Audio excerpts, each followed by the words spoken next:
Hello, friends. On this episode of Gritty Bowman, we share our bear hunting stories from this month's Prince of Wales Island bear hunt.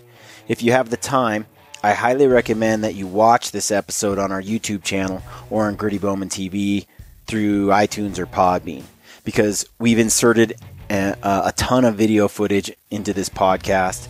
It's pretty good stuff. I hope this episode gets you excited to get outdoors and to plan your next big adventure. Stay gritty. Okay, folks, welcome to the Gritty Bowman podcast. We're coming at you from Eagle Lodge, Alaska, Prince of Wales Island. Bear hunting and fishing. Yeah. We stayed here at Eagle Lodge, which is a pretty killer place with oceanfront view, with our good friend Ken Bruff. Yeah. I was going to say you got there. bro. No, It's Brough, right? Yeah, but Ken is our bro now. He's our bro. So Chad and I, so we came here 2 weeks ago, almost 2 weeks ago. 21st. We have been to Prince of Wales before. As many of you know, we've come to the island. I've been here. This is my fourth trip, my third trip bear hunting. I've been here once before in August, on an August hunt, hunting blacktail, Sitka blacktail. And I love this place. It's a pretty amazing place. And this year, we were fortunate, Chad and I, to draw bear tags for 2017. And also my cousin Ben. So Ben came along. And then, Dad, you joined us again. Yes, I did. So I got Dad here on the podcast with us. And then we've got Chad Nelson, Gritty Angler, with me here on the podcast. Ben and Anthony came as well. Like I said, Ben drew the tag, but Anthony had to go home. Anthony and Ben had to go home after 7 days. They just couldn't swing 2 weeks away from work. So, but it's pretty awesome because they both were able to come, and we had a great time with those guys.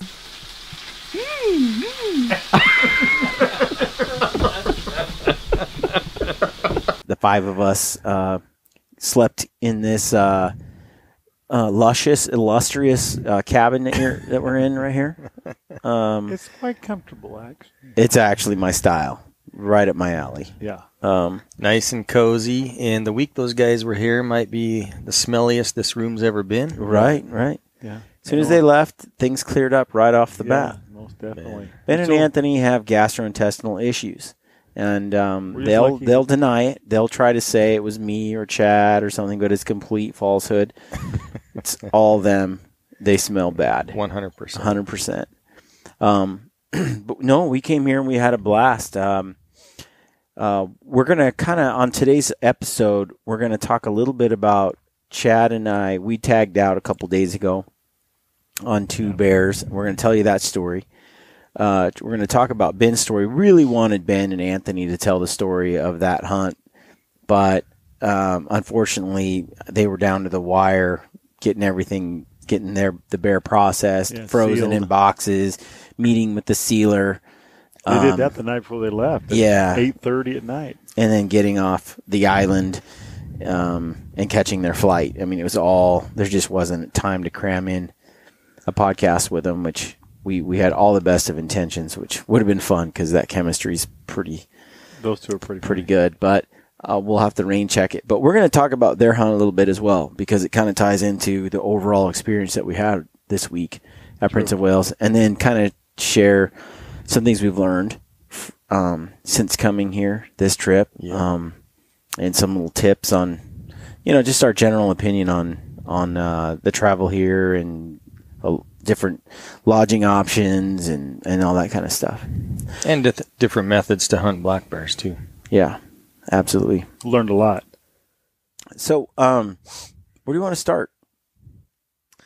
Yeah. Let's start with the cool noise. story of the trip. Yeah, For sure. That was spooky in some ways.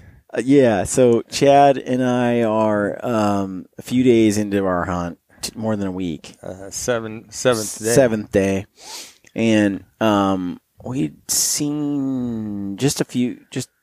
Actually, we saw we did four. the day before. We saw some. We got into a lot of bears It and was sunshiny. It just popped that afternoon. They got blew some opportunities. Well, so the day before we saw 4 bears, and looking back on all 4, we made mistakes.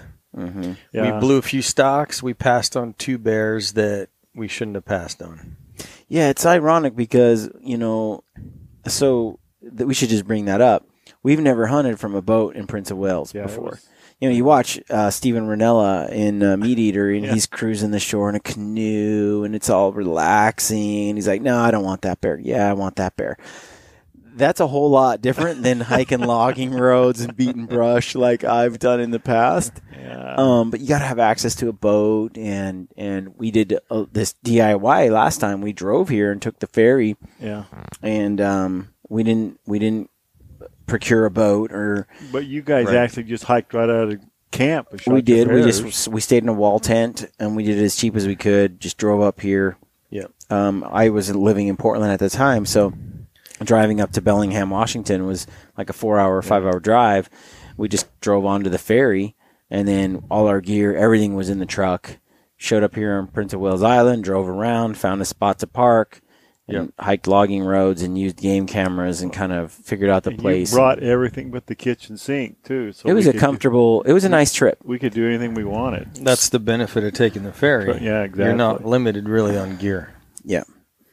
So we did that trip, and but we never, and in the times past, that's also how I did it. We stayed at another lodge here on the island the first time I came with my uncle. And then I did a DIY with Travis where we just showed up. We just caught a plane with full backpack gear, everything we could fit in one backpack. And we brought our rifles and our bows, and we flew here. And then we just rented a car, and we slept in a tent the whole, like 7-10 days. And I got them wetter than I've ever been in my life. So wet. I've heard the stories. But I killed 3 bucks, which you can get 3 tags. I think you can get 4 right now. Yeah. That's what he said. There's so many deer on the island. They haven't had a winter kill in a long time. So that was but this time we had a boat. So we got on the boat and we cruised these shorelines. And we never took advantage of the boat until like day 5. No, that's true. Ben, it was the first one that took the Ben and Anthony got in the boat. First day they got in the boat. Yeah. And started hunting from the boat. Ben killed a bear. Yeah. Which was fortunate because he had one day. It was his second to last day of his hunt. Yeah. And so that was a pretty awesome experience. But they almost made the same mistake we did.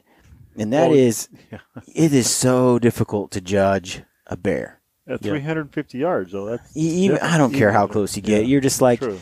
It's big, but you don't know how big. And well, unless you talk to Ken. Ken just told you right off the bat what those were.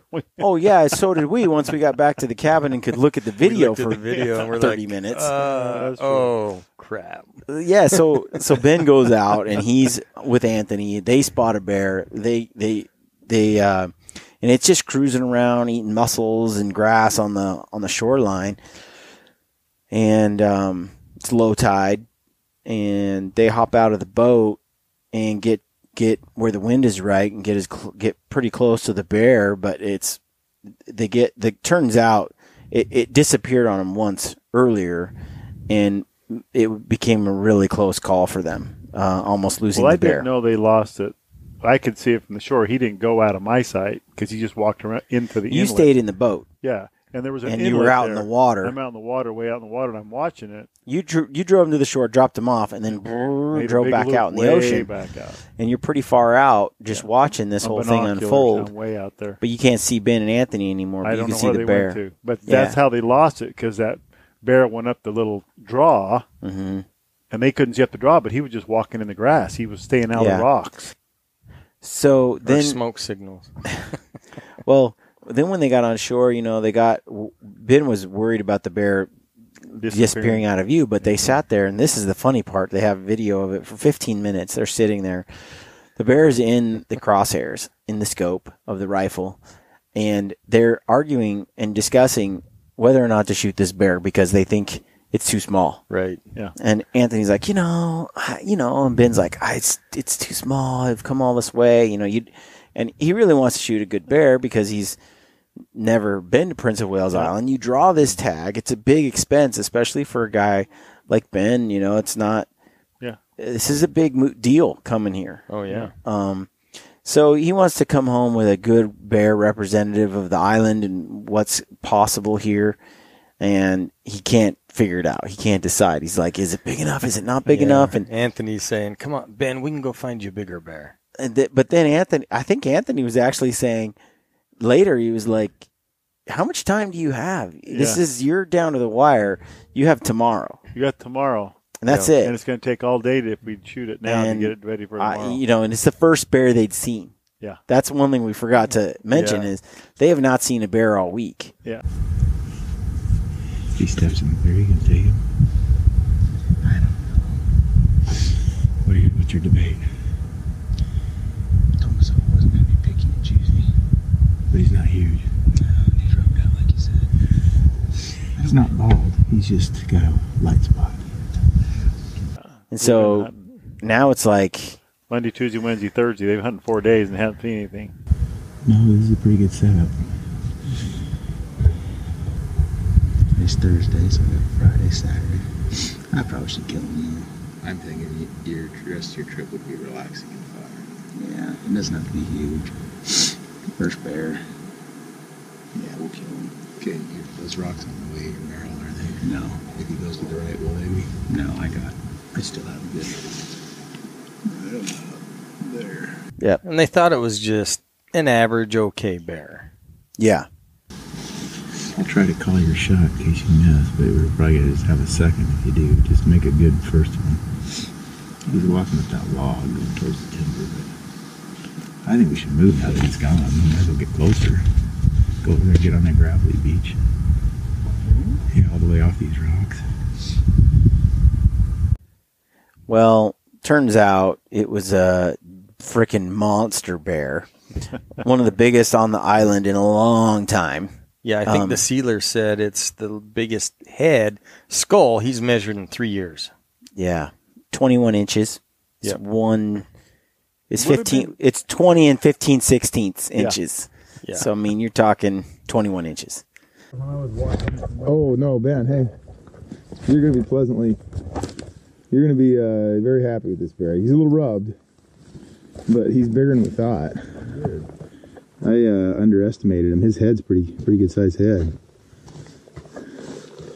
Why don't we grab that pistol, that holster? Right here.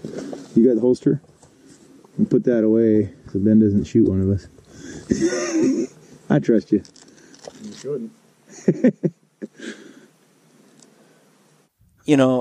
They measure this bear. It's a great bear, but anyway, the point was they couldn't determine. At first they thought it was quite a small bear. And then when they walked up to it and they saw its paw laying over the log, Anthony's like, Ben, that's a lot bigger than I thought it was. And then Pretty funny.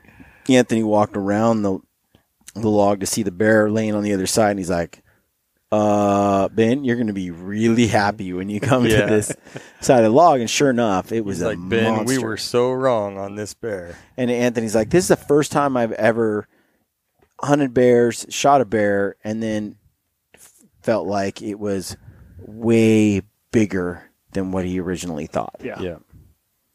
So that's just how deceptive it can be when you're trying to assess how big these bears are. So Chad and I, the very next day, it's good weather because you can't go out on the ocean in these little skiffs when there's gale force winds. And Yeah, this is it's just choppy. a little 16-foot or 18-foot 18-foot Alumacraft. with an Lund. outboard, It's a Lund, Lund. with an Yeah, outboard. With a Aluminum boat. Yamaha. So we hopped in that sucker and drove around, and right off the bat, we spotted a bear, a nice bear. And we could tell from the distance, and we're like, that's a good bear. I mean, that looks like a really nice bear. We roll up on it. We screw up the stock, long story short. and the wind changed, and Yeah, I don't know if we screwed it up so much. Maybe we did, but definitely the wind shifted. The wind, On a couple us. of times, couple twice. times on us. Yeah. And the bear didn't run off. He just kind of wandered off. We don't know if he just wandered off because he was done being on the beach, or he wandered off because he got. Yeah. He Because just, I went back out in the ocean, and he just kind of crawled over that log, and he didn't seem to be in any hurry. yeah, it's hard to say. So that was kind of frustrating because we were so close to making that happen. So we got back in the boat and we cruised around. We find another bear. This is the bear we find, and we sit there and we argue about whether it's big enough.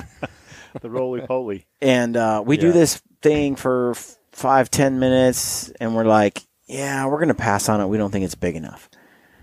We have no idea what we're looking at. I filmed the whole thing.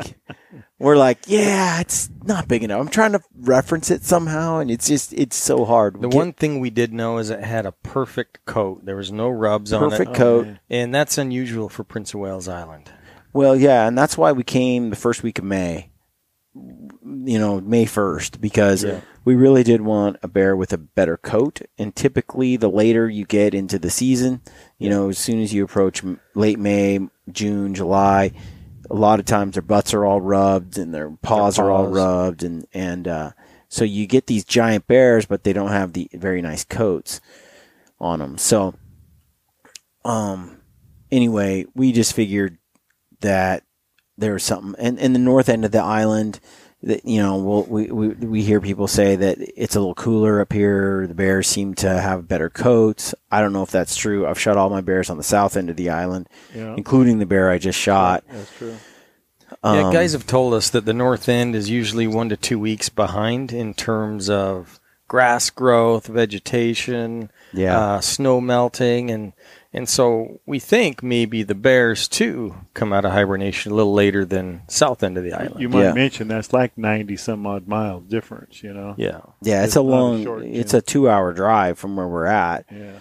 Hour and 45 minutes. But we're out there and we can't decide whether this bear is big enough, and we're trying to use all the metrics for measuring it, and Chad is like, yeah, his ears are pointing out instead of up, and they aren't small looking, and he looks just perfect. He's got a fat neck and big shoulders, but he looks short. It's hard to tell, but how can you tell? Like, some bears are skinny, so there's a bigger gap between their belly and the ground, and some are fat, and their belly's almost touching the ground. What was confusing was, the head looked good, but the body just looked short and fat. And so it was confusing. He's a butterball. Yeah. So we hop back in the boat and leave that bear there, and we drive off down the way, and we find a monster bear. Just a huge bear. Biggest we've seen. And we proceed to screw that up. So the first bear we saw, we think the one mistake we maybe made was we docked the boat. We got dropped off too close. Then the boat made a little bit of noise when we're getting out. It was hard. Who knows? So this monster bear, we're like, okay, we're not going to screw this up. And Let's play it safe. We played it too safe. We were about 800 yards. 800 to 1,000, we estimate. We got dropped off on the shore, and then we're cruising down. But it was a very narrow inlet. Yes, there was no way to approach that bear with the boat much closer without cruising right in his field of view, right up to him. We went way over there where the other boat was parked and come in the backside, and we didn't even. And the dude was looking out in the ocean when he heard the engine. Yeah, he and did. so. And the thing about the shoreline here is it is not, you can't walk quiet on it. The barnacles, the rock, the clams, every step it's a crunch. Yeah. You can't be quiet. It's really tough to sneak along especially when there's no wind, and it just seemed to, he never saw us, smelled us, or heard us. We took too long to get there, and he got up and he rolled. You were watching. Dad was watching from the ocean again. Yeah. Bears rolling down the hill, playing in the grass, and he just laid behind that log after he was a while. chilling, Had both feet in the air. He just laid against the log, I guess, on an angle with both feet, all 4 feet, paws in the air, and he laid there for Yeah, and 10 minutes? Probably sleep. And it took 15? Us 20 minutes. Us two idiots were just too slow getting over there. Well, like I said, it was noisy. I didn't know. I couldn't tell if it was noisy or not. Well, dude, it was just so noisy. But we've been talking to a few people, and honestly, so this leads up to the next thing. So this time this bear is gone by the time we round the corner and get on it. He just wandered off. Dad saw him. He's like, he comes motoring in on the boat. He's like, yeah, that bear just went up and disappeared in the trees like 10 minutes before you guys got there. Yeah. So that was frustrating, and got back in the boat, and we're cruising back. That's 3 bears in the space of an hour. Yeah. We come cruising back down, and we see another bear. And so we find this. It's actually our best vantage point yet. Wind is perfect. Wind is perfect. We go through these trees, and we're looking out across. The bear's in the wide open, and we can easily see this thing. And again, we're like, that's too little. It's not a big enough. I'm like, Chad, do you shoot? Is it big enough? And you're like, no, it's not. It's not big enough. I'm like, are you sure it's not big enough? It looks big enough. Yeah. And you're like, I think you said something like, he's giving us a really good shot, and he looks like he has a big head, and his ears are pointed out, and they're tiny looking ears.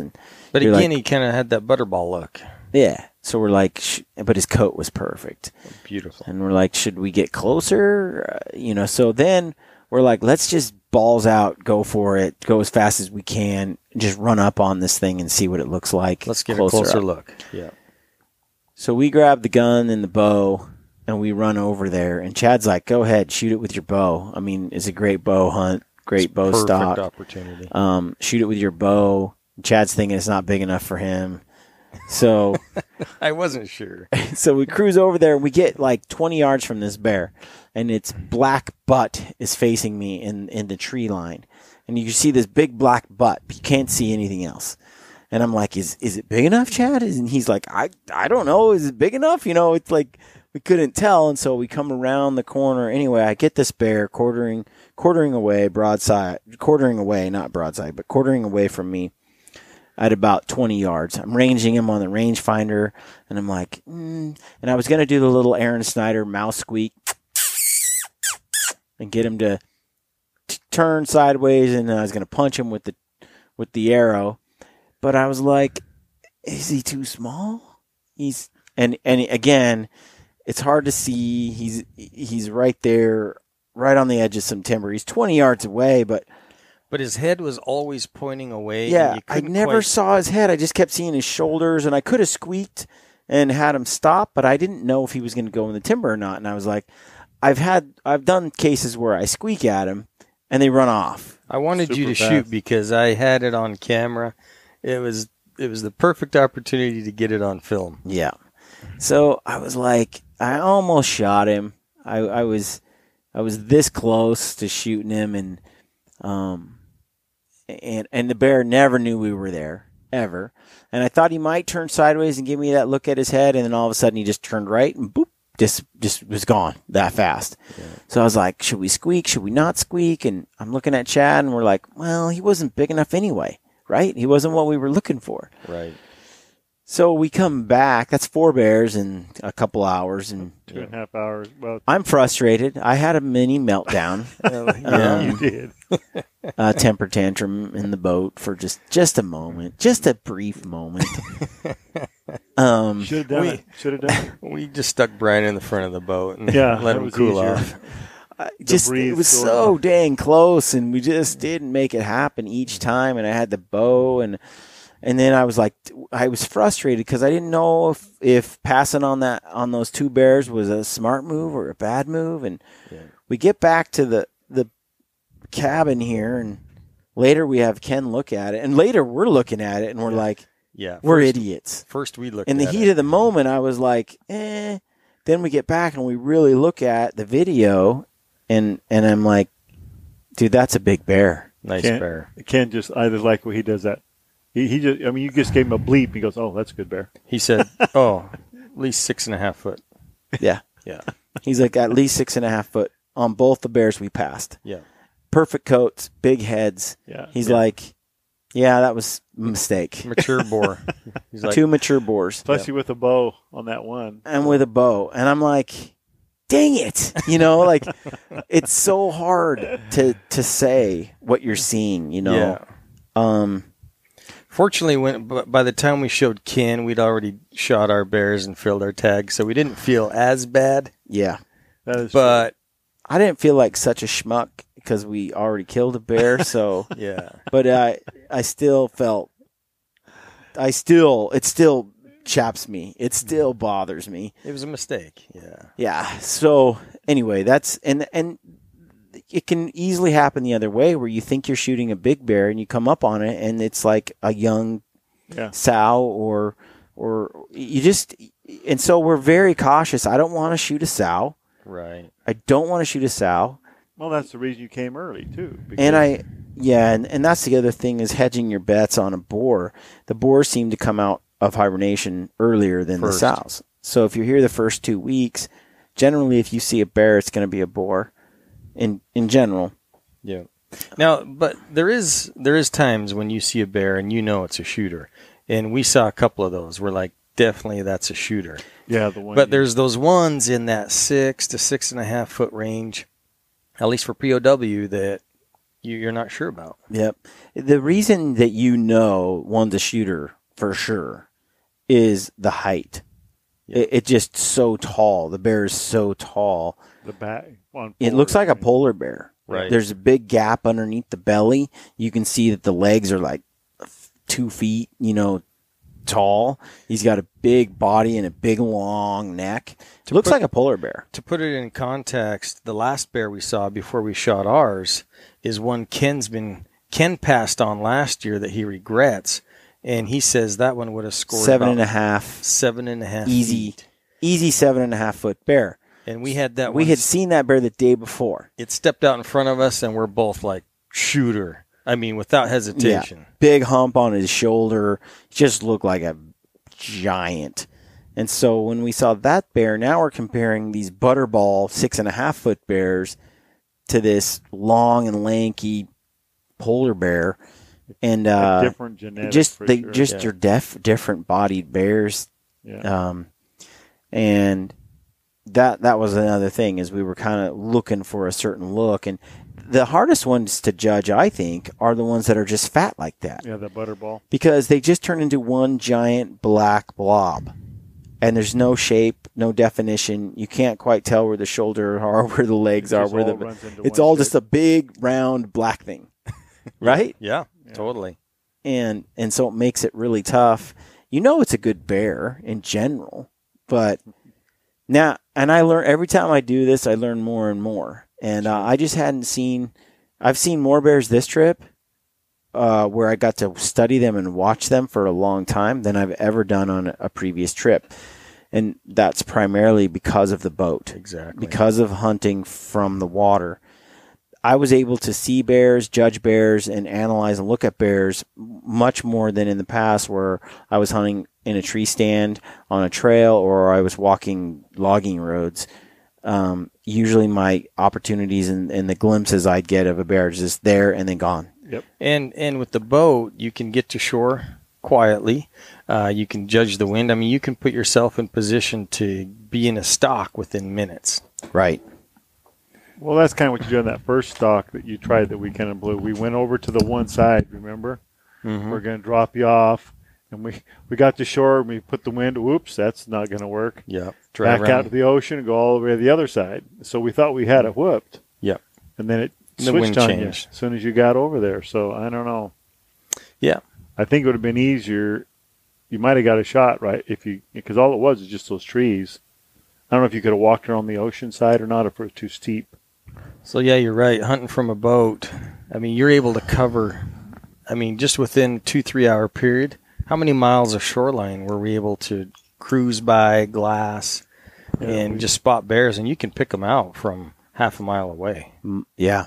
There's definitely like huge advantages to the boat, ground covered, and then being able to look at them. And what we kind of found is within up to 100 yards, you can make pretty much all the noise you want approaching the bear. Didn't seem to really spook them until you got inside 100 yards. So that was something we kind of learned, like where we need to be a lot more bold in some of those earlier stalks. Right. And I'm not sure how you could have caught that other bear down the corner, that big one.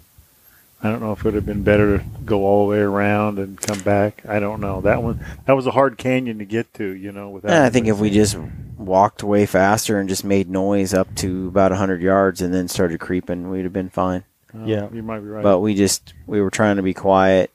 Well, as it turns out, when we did get up close, I didn't know this. I mean, how could we know? But there was a stream running right out into the bay there that bear had no idea. It was gushing. It was loud. All you could hear was that stream. He was playing in it. I mean, he was playing around it. That's probably what he was doing. Yeah. Well, we're rookies, and so we make a lot of mistakes. Well, you couldn't see it though, could you? When you looked up and you were knocking, did you see it when you first saw it at 350? No. Okay. It was on the same side we were. But the other advantage too, if you're able to shoot your bear right on the shoreline like Ben and Anthony, you roll that thing right into the boat and drive it right up here to the cabin. I'll tell you what, it took all three of us to get that thing into the boat. That was not an easy task. I don't want to hear it. Yeah, well. I don't want to hear it. It took all three of us. Yeah, Chad and I had to pack our bear out of the friggin' Amazon jungle, and it was brutal. That's another story. That is seriously the worst pack out I've ever experienced. The shortcut. Not me. I've been through far worse than that. Dude, the rainforest here, it has 1,000 mouths just waiting to swallow you up. I mean, every step you're sinking up to your knees. Or stab you. There's like a million things trying to stab you. Yeah. So that brings us to the next part of our journey here on the island.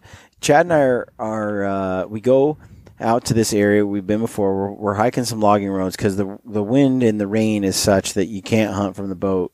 It's really stormy, so we didn't want to lose a day. So we head up into some areas we've been in the past, and we're walking logging roads, and we hear.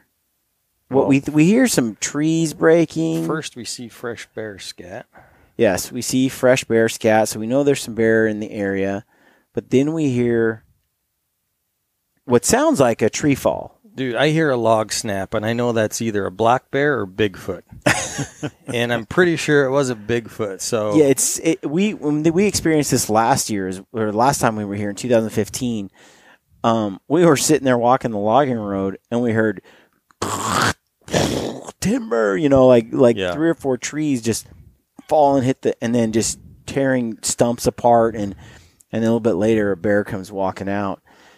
These bears don't make any effort to be quiet. No. None. Oh, they're king of the jungle here. They just walk around and knock crap over. Yeah. And so we hear this noise, but we hear it a lot, like snap, snap, break, snap, tree falling, like it's intense, it's loud. So we start into the tree line. It's thick. Well, you take off. I had my pack off. I was putting the microphone on because we figure it's a bear. Yeah. Well, we start going in for a ways, a couple 100 yards, and to the forest, which is not easy to do. And you can hear the sound getting louder. And I'm like, it's a bear. It's a bear. So I got a little excited, and I started hustling, and I left Chad behind, along with my dad. Yeah. And I was putting the microphone on. We stopped to put the microphone on, make sure he had it wired in. I was going to shed my rain gear, too, and then Brian yelled at us. Well, Brian. Didn't you hear it, though? Like, I heard it had graduated from some trees breaking to like 2 bears just growling at each other. And it was like, made the hair on your neck. It was. You heard it first, and then when it intensified, I just throw my pack on, and it was loose. It was all over the place. Well, it got to the point at first where I'm like, there's two bears up there. Like, it no longer did I wonder what the sound was anymore, because the bears were like growling at each other, like, wah. It's a weird bawling sound, Yeah, and then, but the thing that was crazy I hadn't really heard before or paid attention to was the fight intensified with these two bears, and they went from that kind of like to like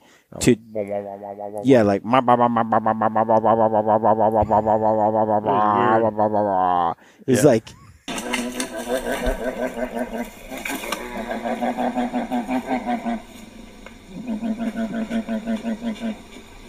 it was just weird. It was so loud. Yeah. And then you could tell they tangoed. They went at each other, and there was all this commotion. I'm like, Chad, get your butt up here. And I was like, now's the time. We started charging in.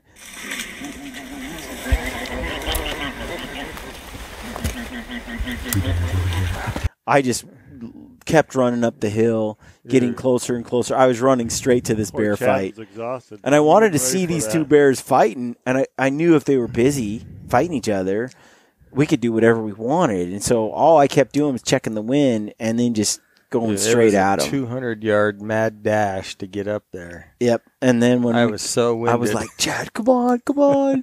Chad comes running up the hill. And by now I've got the camera out, and I'm trying to see these two bears, and I can see them with my binoculars, but I can't get them on film with the camera. I keep trying to find them in the lens. So anyway, we finally get to a point where these bears are breaking up this fight. Like, it's kind of winding down, and they're making this glunking sound like, blah, blah, blah, blah. Like, and they're still doing it to each other, but they've kind of like resolved, like, and this bear just you just hear it breaking branches, and I'm like, Chad, get ready, it's gonna come out. And sure enough, this big black bear comes walking out, and you can see he's about 50 yards. He comes diagonally downhill toward us, and he's about his closest. He's 40 yards away from us. Yeah. And that's the first time I get a good look at him. And I'm not sure if Picky Chad is going to shoot this bear or not, since earlier this week he hadn't, But then I was like, if there's two bears, I did the math. If there's two bears and they're fighting like this, they got to be mature boars. It just seemed natural to me. And then when I saw the bear, I was like, whoa. Oh, yeah, when he looked at you. That is a big bear. Yeah. So I'm like, no question. So I figured Chad was going to shoot. I had the camera. It's pretty shaky footage, but got the camera on the bear, and he's walking out. But you got to remember, you're balanced on a great big old tree. We're on a big We're standing log. on a log covered in moss, and it's raining, it's wet. And trying to balance, you balance the tripod, and me balance with the rifle.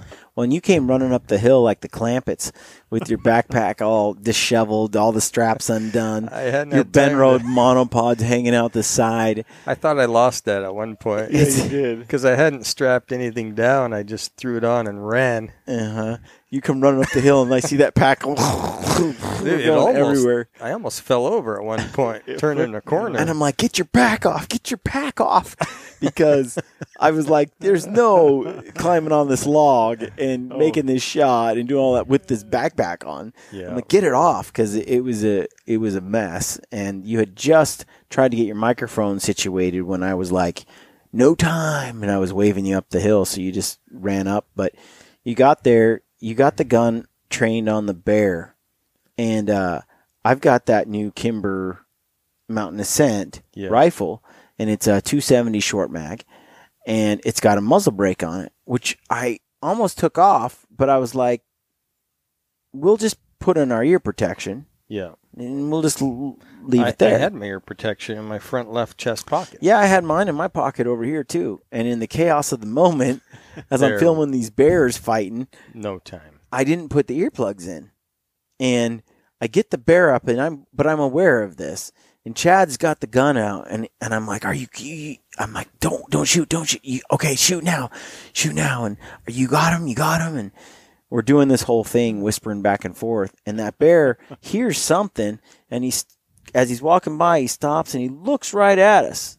And I've got him on the camera there, zoomed in, and you see him look right at us, and then he continues walking down. And I'm like, any moment now, Chad's going to shoot this bear. I start squeaking like a mouse squeak, and I cover my ears, and I'm like, okay, now. And I'm watching the video camera, and I'm like, I got my ears, and it finally stops, and I'm like, okay, now. okay, now. And Chad doesn't shoot. And then the bear walks behind a tree. And I'm like,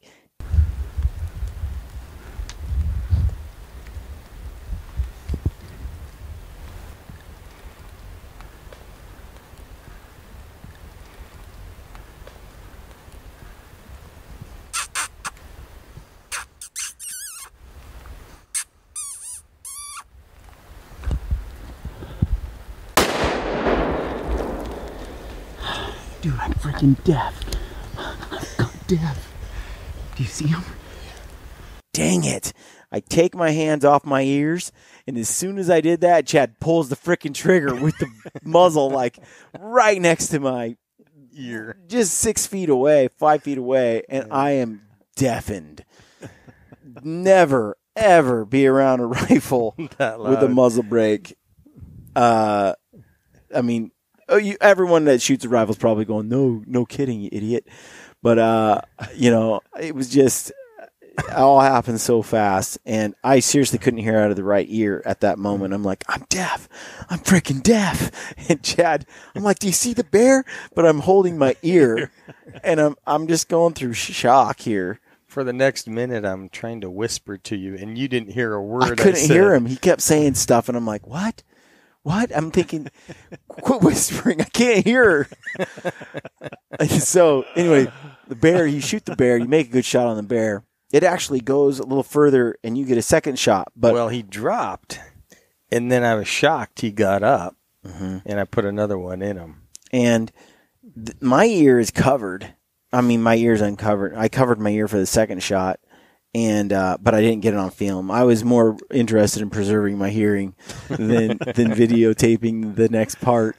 Well, you couldn't hear what he was saying anyway. And so you were concussed. Yeah. And so then I'm like, Chad and I are standing there, and I'm like, oh my gosh, did you see that? And Chad's like, I know. We're just kind of like in shock, celebrating. We're like, that was so crazy. Bears fighting. 2 bears in 30. Or no, that wasn't it yet. You were like, I'm like, do you see it? You're like, yeah, he went down. I'm like, wow, oh my gosh. And then you said, I hear something. I think I hear something. Well, you thought I didn't hear you. And you're like, no, I'm serious. Because I look at you kind of puzzled. No, I'm serious. I think I hear something. I really heard something. And I'm like, I can't hear. I didn't know what you were saying. And I'm looking to my right, and I look behind me, and there's these bushes just. And I'm like, bear, right there. Bear's coming. I thought I just heard something. What? No, for real, I thought I just heard something. I can't hear. Bear. He's right there. He's right there.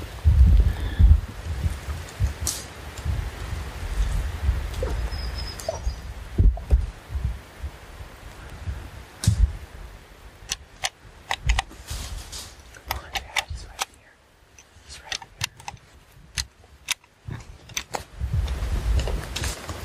here.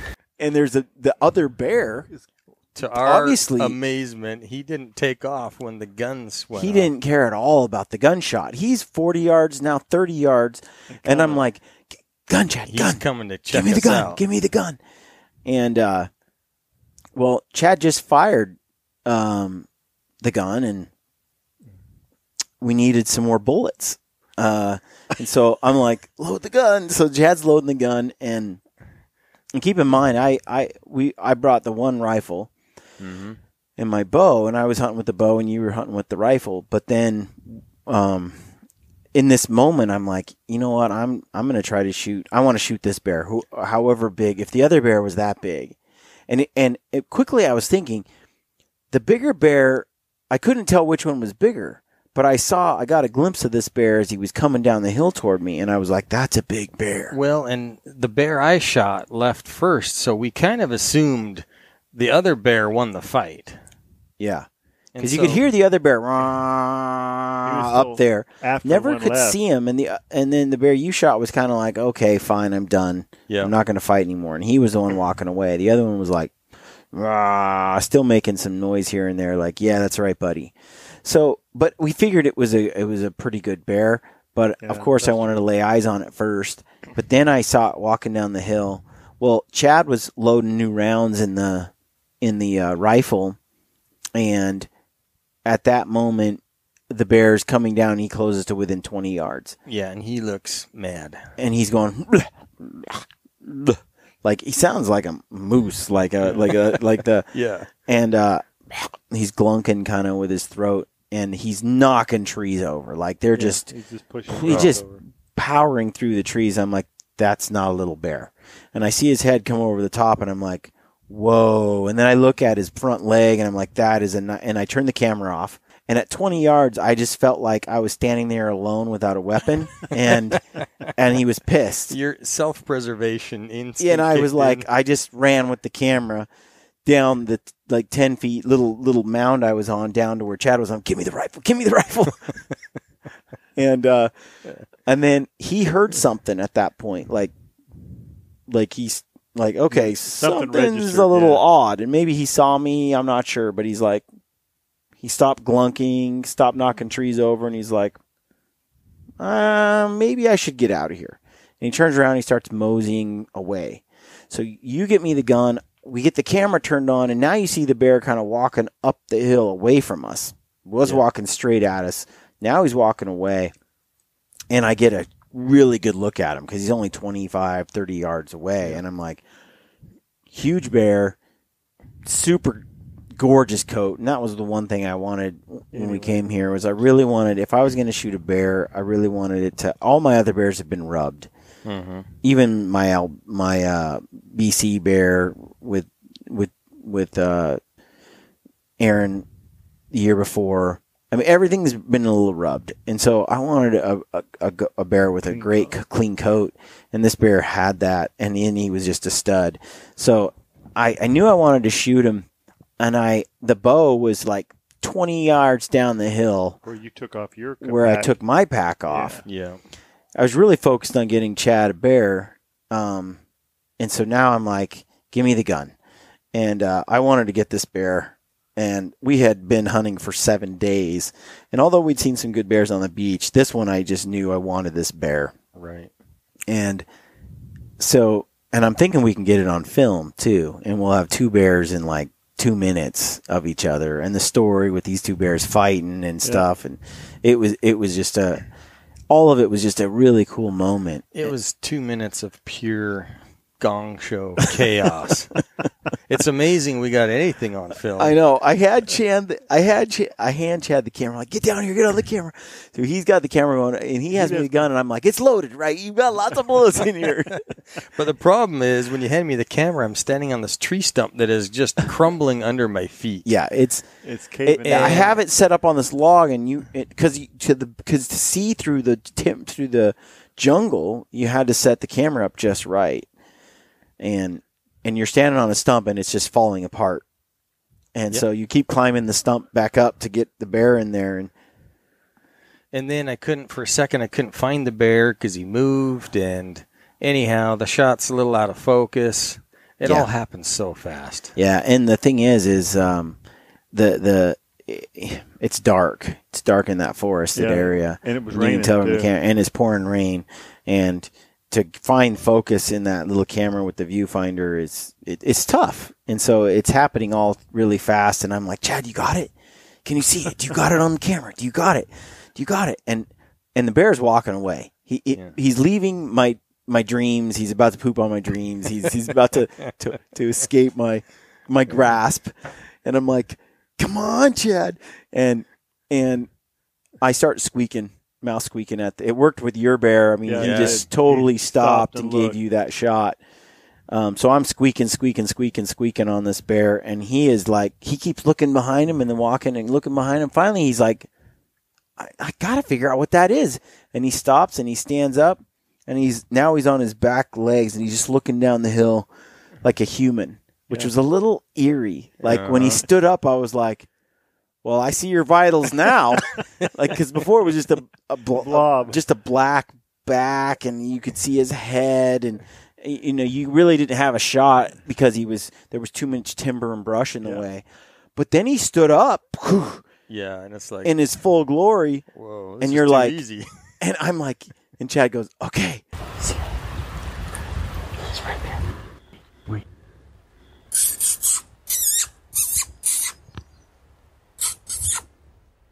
Okay.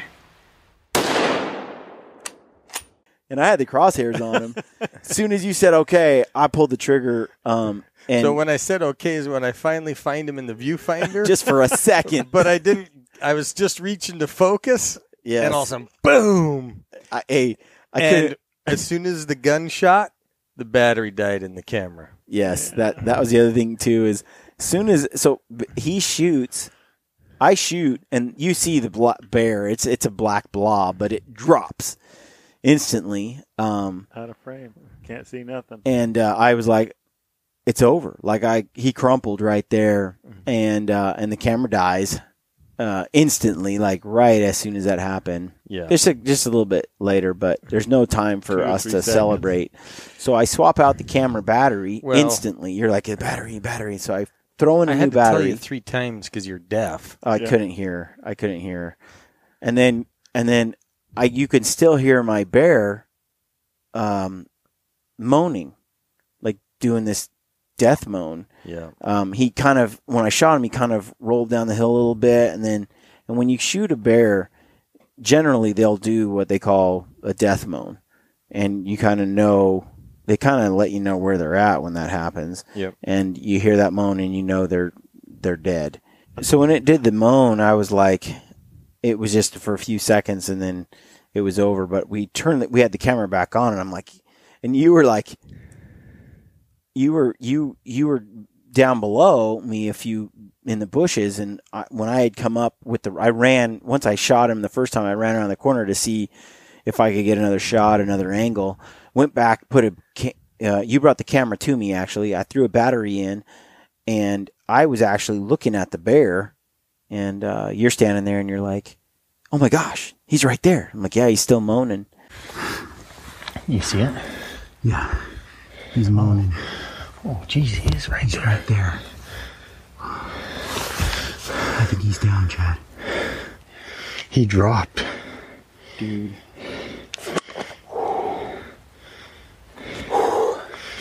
That is insane. Holy crap. Dude. Oh, nice work, dude. Dude, 2 bears within 30 seconds. Oh, dude. Wow. Dang, dude. Oh, man, this rain sucks.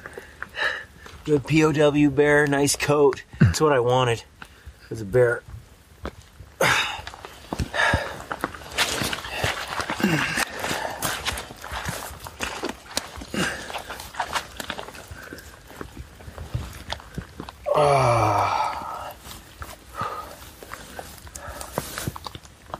And we were not 20 yards from where the in the chaos of it all and looking through the camera, I didn't realize how close he was. Yeah.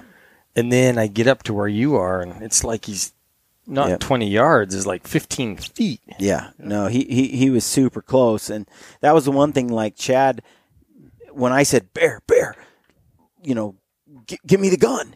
You ran back to get bullets, and you never really saw the bear. You never saw what I had seen. You just got the bullets. Yeah.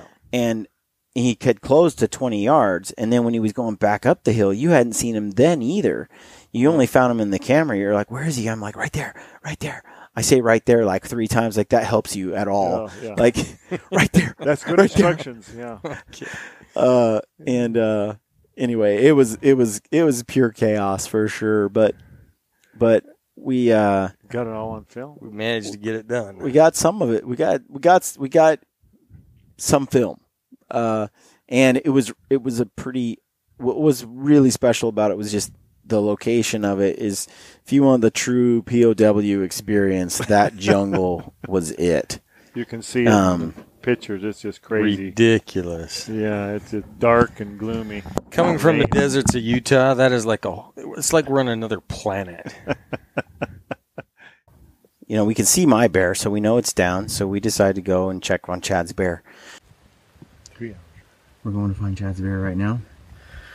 I can see Brian's right there, so I think we saw mine go down about 60 yards behind me, so let's go get a look at him.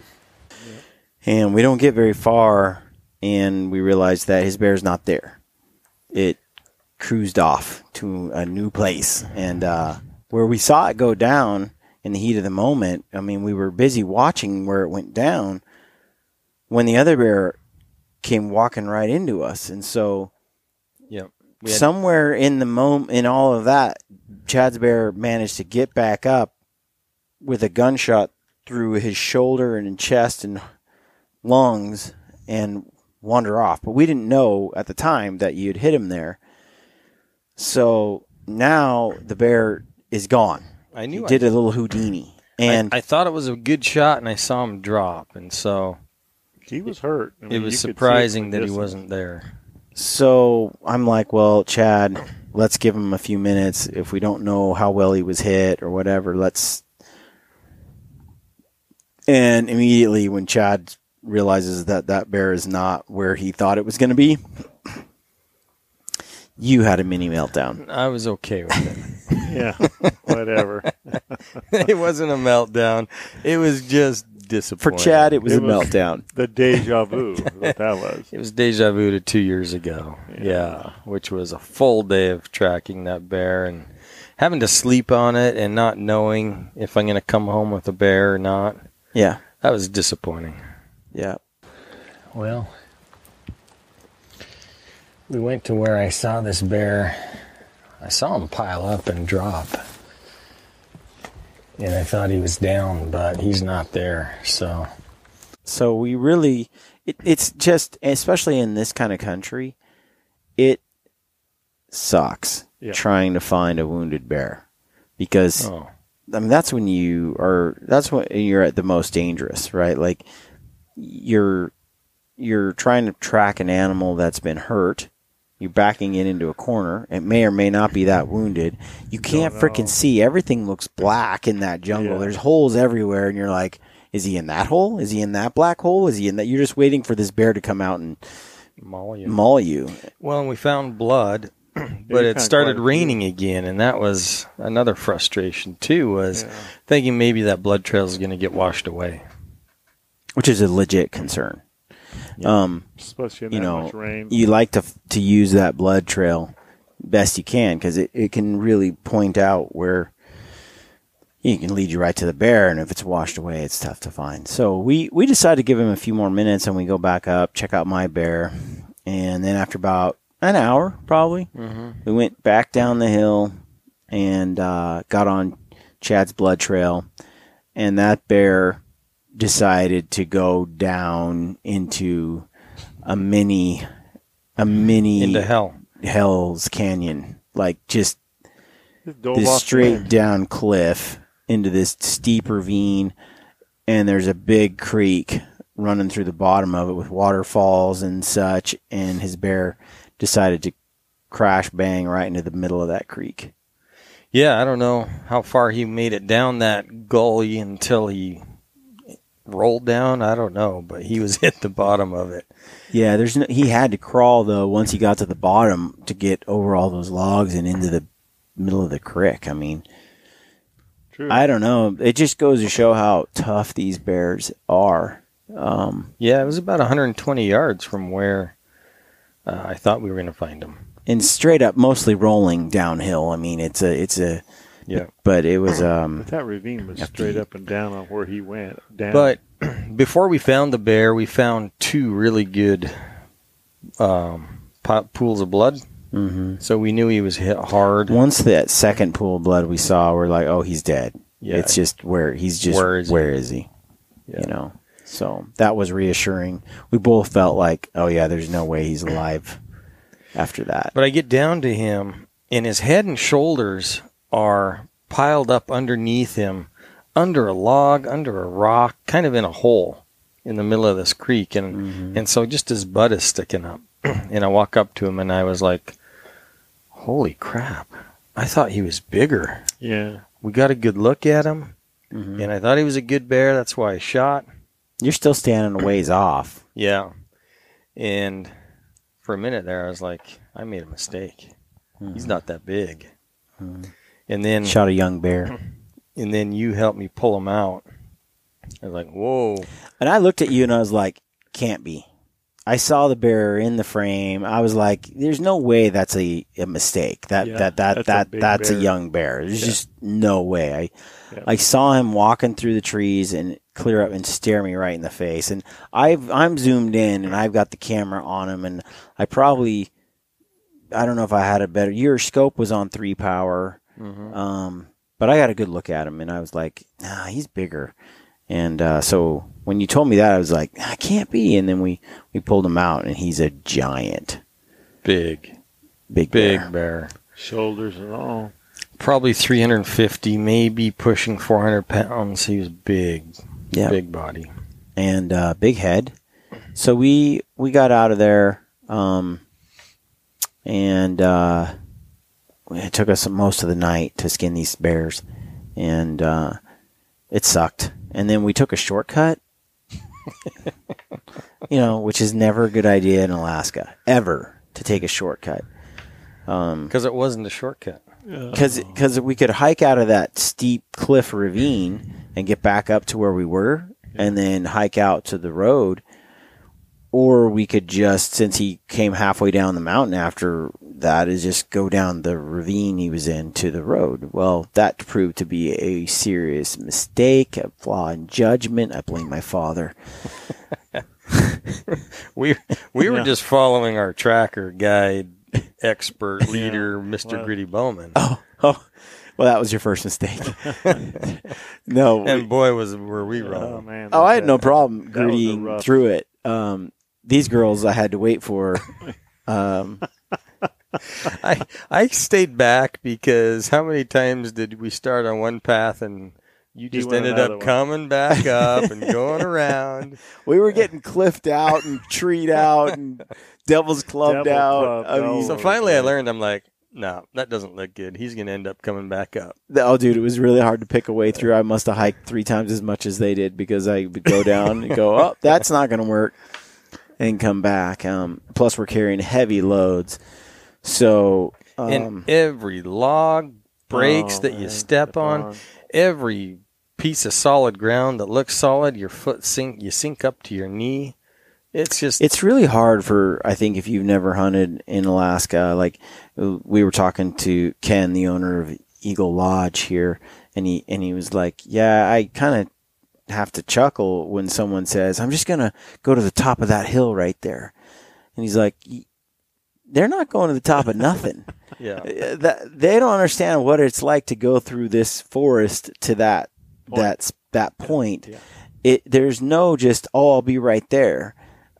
You're bushwhacking and climbing and, like you said, slipping off logs, and everything's moss covered, and then you start slipping and you reach out to grab a branch and it ends up being a thorn infested devil's club, and my hands must have 15 holes in them, broken off thorns. See, I just kept my hands to myself. Smart. Just go down with the pack. Go down. Don't grab onto I went down so many times. It's just easier than grabbing a hold. And it's raining, and it's middle of the night, and we're cold and wet, and we're using headlamps, and it was a rough pack out, no doubt. But we got her done, and so I wouldn't trade that experience. I mean, It was just those moments of intensity to run up on 2 bears fighting in the woods. It was a very cool experience to go through. So we were talking in the truck earlier, driving back from town today, and I said, we were talking about the 2 big bears that we messed up the stock on. We passed on, you mean? Yeah. Well, the one, not the ones that we passed on. The ones that were bigger, we knew were shooters, and the one we estimate was 7-foot bear. And I said, if I could have got it done on that 7-footer, I don't think I would pass up the experience we had with our 2 bears for one of those bigger bears. Yeah. Because, man, I mean, when are you ever going to come on 2 bears fighting like that, going at it, hearing those sounds? Just the pure chaos that we had in those 2 minutes, and all the echo, the noises, and just everything. all at once. Yeah, definitely a long memory I'll never forget for sure. Yeah, I agree. I mean, most of the time, it as much as you're seeking a, you'll hear a guy be like, "Hey, I want to only do it with a bow and arrow," or a guy will say, "I don't want to hunt over bait. I want to do spot and stock," or each person, each individual hunter has an idea of how they want their hunt to go. Sure. We had Donnie Vincent on the podcast, back in January, and he's telling that story that every hunter, I think, can relate to, where he's hunting turkey, and the turkey's coming in and it's fanning its tail and it's doing this stuff, but he doesn't get a shot. And he circles around or something. He gets above it, and anyway, this turkey walks right past him at 10 yards, and he doesn't shoot it. I passed a turkey one time when I first started turkey hunting. Yeah. I called him, and he came in full strut, gobbling the whole way. And you passed? No, he came in, and I was just sitting there, and he came in. I wanted to kill him so bad, and I was just sitting there, and all of a sudden he stopped at like 60 yards, came out of full strut, and then he just walked away. And I jumped up, and I ran around, and I flanked him on this logging road, and he walked right by at 10 yards, and I didn't shoot him. And then I ran up with my buddy, and he's like, "What happened?" And I told him, "Oh, he's coming full strut, his beard slapping against the chest, gobbling his head up," but he stopped for some reason, came out of strut. I told him the same story. He's like, why didn't you shoot him? I was like, I wanted him to do the deal. Like, I wanted him to do the deal. And he was like, dude, he said to me, "You watch way too much TV," and he said, "You read way too many books." That's what he said. That is classic. Yeah, that's funny. It's not how I wanted it to happen. Uh-huh. And his buddy's like, "Well, why didn't you shoot it? Why didn't you shoot it?" He's like, "Well, because I wanted it to do the thing." What thing? I wanted it to open its tail and strut and like come in and call. I wanted it to happen this way. I wanted it to do the thing. Yeah. And when it didn't do the thing, that's not the hunt I wanted. That's not how I wanted to kill the turkey. Yeah. Yeah, but are you telling me that you wanted to make sure you found a bear fighting so you can shoot two bears? No. What I'm saying is, because on every hunt, up every stock, every bear encounter up till then, you had your bow in hand. That's true. Well, that's true. Yeah, true. You really wanted to get it done with the bow, which I could have. I'm pretty much either way. Bow, rifle. On this particular hunt, we were talking about this earlier. I'm indifferent. I have a good time with my bow. I have a good time with the rifle on the bear hunt and spring bear. And Aaron and I have talked about this.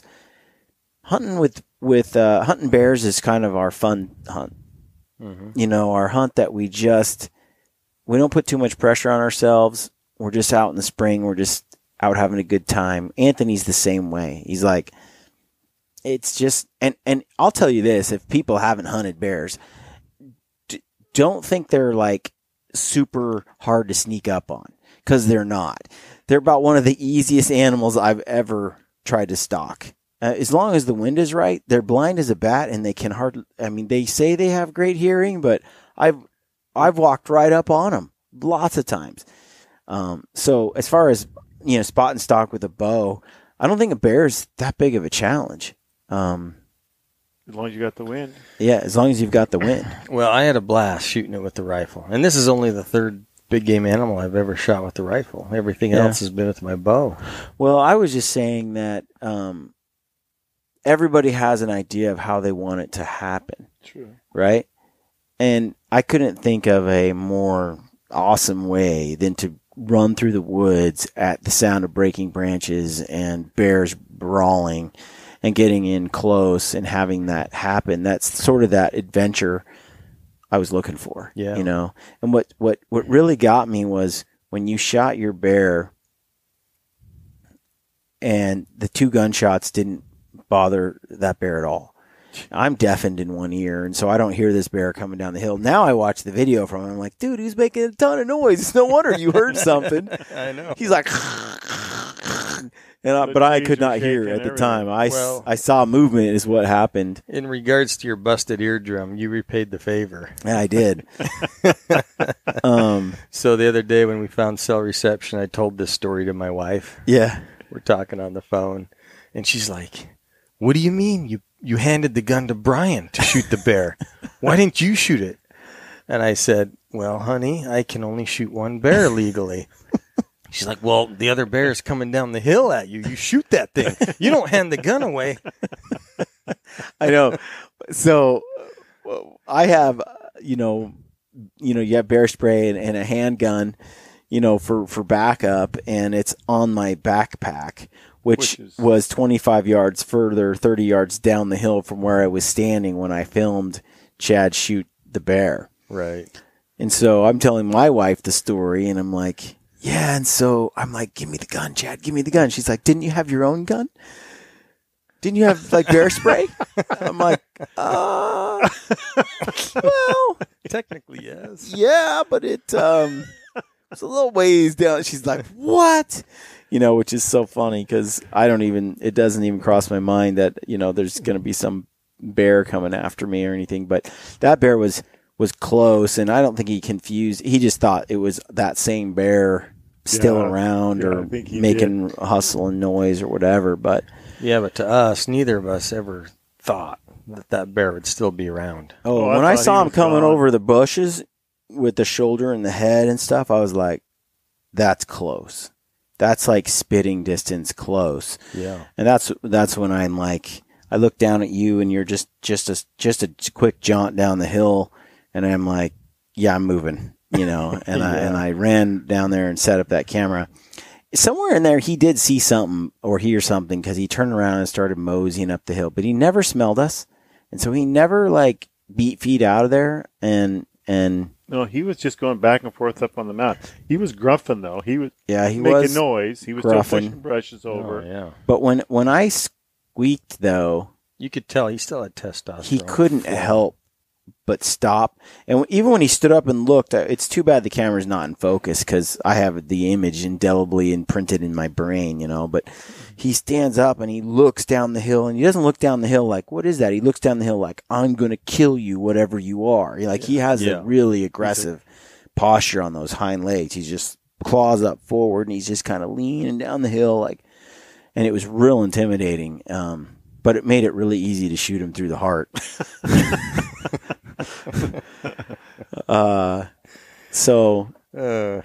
Crazy experience, man. It was cool. Yeah. But, as far as hunting on the island, as far as hunting black bears, we've done it now many different ways. And hunting from a boat is just a lot of fun. As long as you got the weather, though. And true, but being able to just hit some logging roads, set up some game cameras. We're huge fans of those game cameras because you get to see so much. Yeah. You get so much intel with a few cameras set up in places. But the boat was a game changer. We've seen more bears from the boat than we've seen in an entire week of in one day than we see an entire week walking roads and stuff. So, yeah, those bears that hang out on the shoreline. I mean, that's the thing about spring too, right? That's the first food source available for bears is mussels, and then the grass that grows down along the shoreline. That comes up sooner than the grass up here. Yeah, definitely south had a lot more grass when we went down there. And those bears are used to boats cruising around. Yeah. So it doesn't scare them off unless, you get unless within a little too close, but 100 yards or so.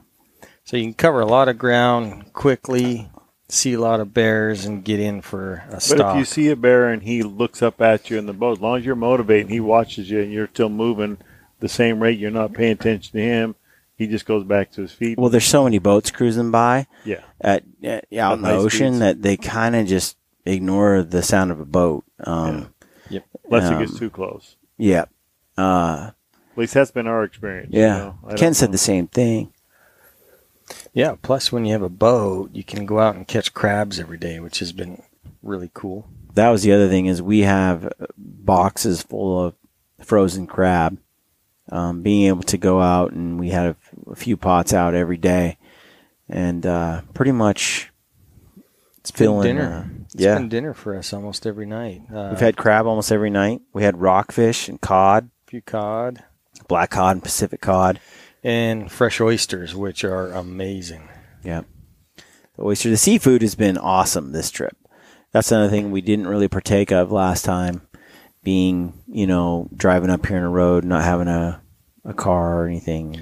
Last time we exclusively hunted logging roads, stayed interior. We didn't have anything to do with the ocean or the coast. So this has been a complete almost 180 from our trip last time. Yep, which is, this is just awesome. No doubt about it. The other thing is we brought Watermaster rubber rafts, packable rafts. Yep. They're about 40 pounds. And we had those shipped here. And we hit a bunch of lakes and rivers and bays. And we paddled out in the ocean along the bays with these little packable rafts in areas where, we couldn't get a boat. You could see more of the shore than we could. Or hike out to. Oh, it was huge. We could, if we had seen a bear, he was dead. I mean, it was the stealthy craft. It was nice. We can carry these boats anywhere. And we just went into town today and shipped them back home. Those were at the post office. Yeah, they were easy to maneuver too, and fast. I couldn't believe how fast it was to pack them away. We floated a river, a short float, right out into the bay, into the ocean, and we could glass for miles and miles. And if there was a bear, we would have been able to float within 30 yards of it. Yep, undetected. Yep, he would have. They just, it was cool. It was really cool. So we used the rafts on 3 different days, and couldn't recommend that enough. I mean, it was so easy. And if we did shoot, there was a bunch of areas where, especially with a bow and arrow, you see a bear and he's 100 yards across a little strait. What, are you going to swim there? You can't get over there. Yeah. And even if you make a shot from over there, how are you going to get over there? So having a little personal watercraft like that was really nice. And because it can pack up and just go into a box, you can check it as luggage. Or you can put it on your, you can just ship it, which is what we did. Pounds? What she said? No, 50 pounds. The whole, everything we had in there was 50 pounds, which included your waders and boots. And cool. Those rafts are rated to hold 750 pounds, so you can get your whole bear on there. Yep. We use the Kodiak rafts. Which is the model. So check those out. Those are at Watermaster. We fished a lot. We hit the streams and the ocean, and I caught 9 fish. They don't count if they're as long as your pinky. The fishing sucked.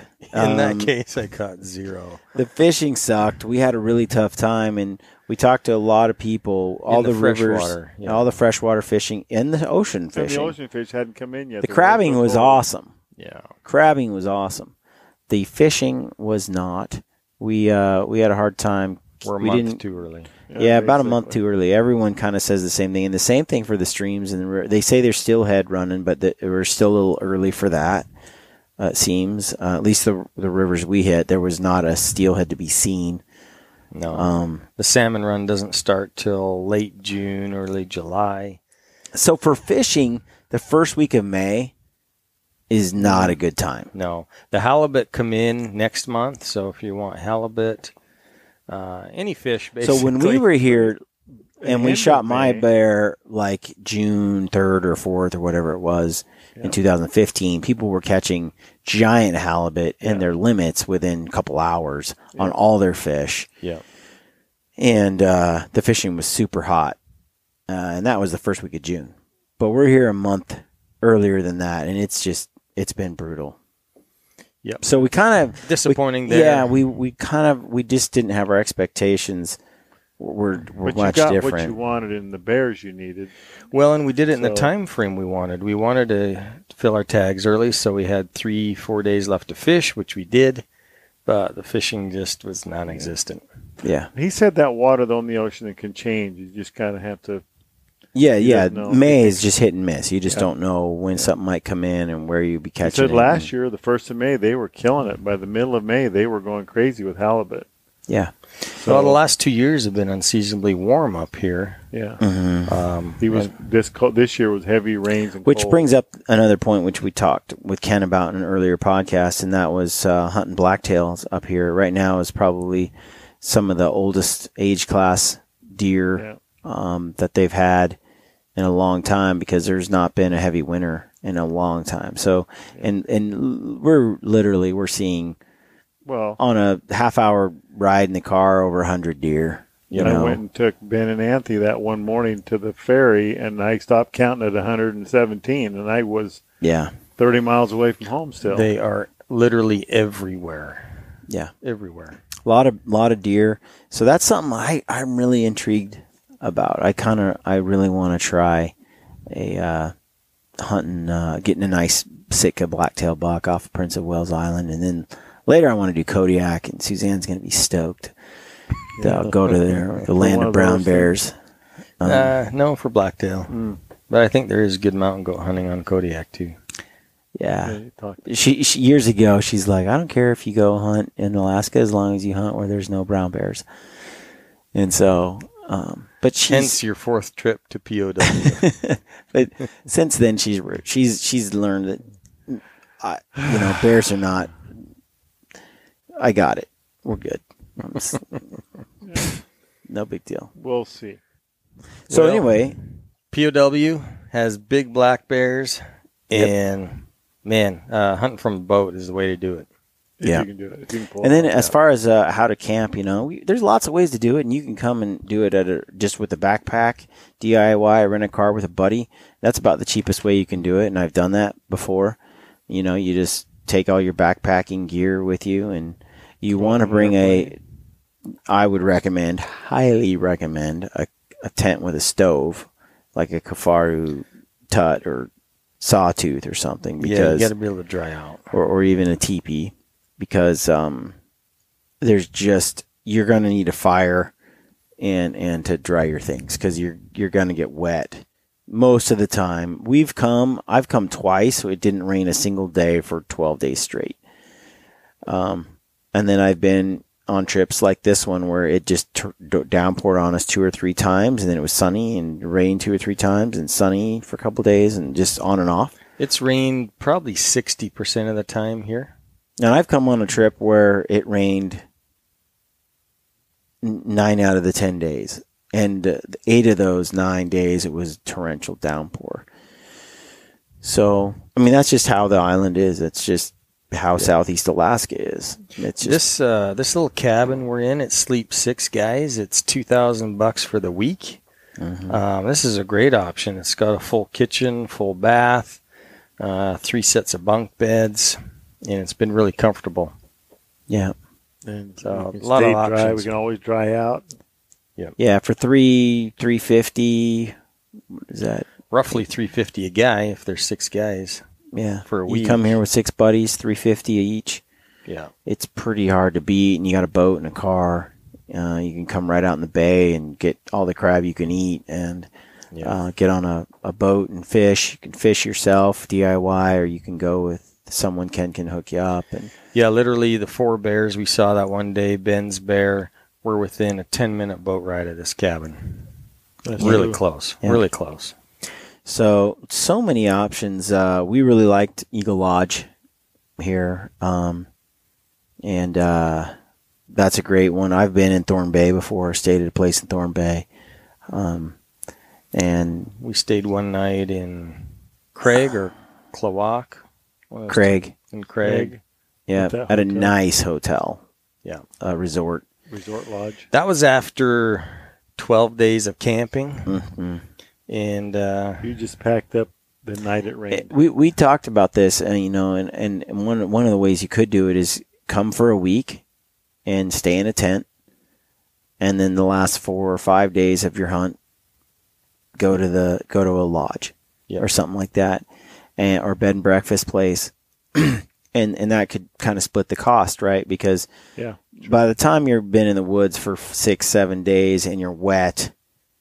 It's nice. It's nice to have that reservation for that to dry out, and then you got a few more days, and you can take a bath and you can wash your clothes, but you might not need a lodge the whole 2 weeks if you're going to stay here, or 10 days or whatever. Just split it in half if you're trying to save, or if you're trying to do it on a budget. But I do recommend it's hard to beat a lodge. It's hard to beat a place where you can take a hot shower and dry out, It's mostly drying out. If you get good weather, tent camping's great. Yeah, we've had that little portable heater in the bathroom running for 2 weeks straight, just drying our clothes out. Yeah. Put everything in the bathroom, dry it out overnight, get up in the morning and go. It's been nice to have. Yep. So, anyway, folks, I hope this gets you excited to go bear hunting if you've never done it, or to get out here in Southeast Alaska and check it out. It's a remarkable place. Really is. Had a good time. Yeah, a little more rain than I care for, but I tell you what, the days the sun's out, there's just no place prettier. And glassy bay all the time, like that. Gorgeous. Yep. If anybody's listening and you've got questions and you want, you got some ideas or whatever, you can send them to us at grittybowman@grittybowman.com, and we'll try to answer them on another podcast, or through email if we can. But yeah, it was a good time. Check out our YouTube channel, and we're going to post a bunch of video from this hunt on YouTube, so you can see the country and kind of what we're doing up here and what it's like to be here. And hopefully you find it entertaining and enjoyable, because we sure did. It was fun. Good times. Yep. All right. Thanks for listening. Stay gritty. Stay gritty. Hey, thanks for watching or listening to this episode of Gritty Bowman.